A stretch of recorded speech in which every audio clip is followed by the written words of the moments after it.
सर्दी और नए साल के मौके पर इस साल पर्यटन स्थलों पर खूब पर्यटकों की भीड़ रही, लेकिन शिमला मनाली हो या फिर गोवा और केरला, उत्तर भारत से सफर करने वालों के लिए ये रास्ता किसी बुरे सपने से कम नहीं था। ट्रेनें ही नहीं, फ्लाइट्स तक घंटों लेट रहीं। शिमला मनाली के लिए लोग कई घंटों तक जाम में फंसे रहे।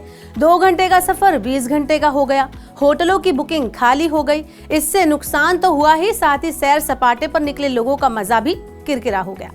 अब आपका किरकिरा हुआ मजा तो ठीक नहीं हो सकता, लेकिन अगर आप ट्रैवल इंश्योरेंस लेते हैं तो आर्थिक नुकसान जरूर आप कम कर सकते हैं।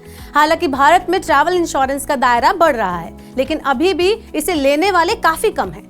आइए जानते हैं कि ट्रैवल इंश्योरेंस किन जगहों पर आपकी आर्थिक मदद कर सकता है और कौन सी बातें हैं जो इसमें कवर नहीं होती हैं। बीमा के नियमों के अनुसार अगर उड़ान एक निश्चित समय सीमा से ज्यादा लेट हो जाए तो आपको ट्रैवल बीमा के तहत क्लेम का भुगतान किया जा सकता है। यहाँ मौसमी कारणों के साथ ही तकनीकी यानी कि टेक्निकल परिचालन संबंधित कारणों से हुई देरी भी शामिल की गई है। वहीं इसके अलावा हवाई अड्डे या ATC की समस्या के कारण हुई देरी को भी ट्रैवल बीमा में कवर किया जाता है। बीमा कंपनियों के आंकड़े के अनुसार 2023 में ट्रैवल बीमा से जुड़े अधिकांश दावे उड़ान में देरी के कारण आए थे।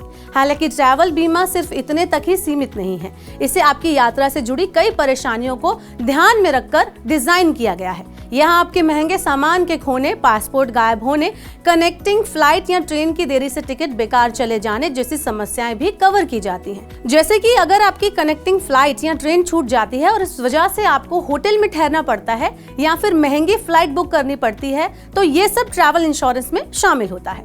इसके अलावा किसी अन्य देश में ट्रैवल के दौरान अगर आपको आपात स्थिति में इलाज करवाना पड़ता है तो इसका खर्च भी इसमें कवर किया जाता है। इसके साथ ही अगर आप किसी दूसरे देश में घूम रहे हैं और राजनीतिक परिस्थिति की वजह से आपको वो देश छोड़ना पड़े तो यहाँ भी इंश्योरेंस काम आता है। इन सब के साथ ही ये भी जान लेते हैं कि कब ट्रैवल बीमा काम नहीं आता है।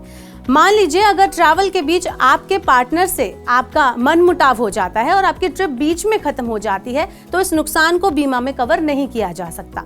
इसके अलावा बंजिंग जंपिंग, पैराग्लाइडिंग आदि जैसे एडवेंचर गतिविधियों के कारण आपको चोट लग जाती है तो ये भी बीमा में कवर नहीं हो सकता। वहीं अगर आपकी ट्रैवल कंपनी खुद ही ट्रिप कैंसिल कर दे तो भी आपको बीमा का फायदा यहाँ पर नहीं मिलेगा।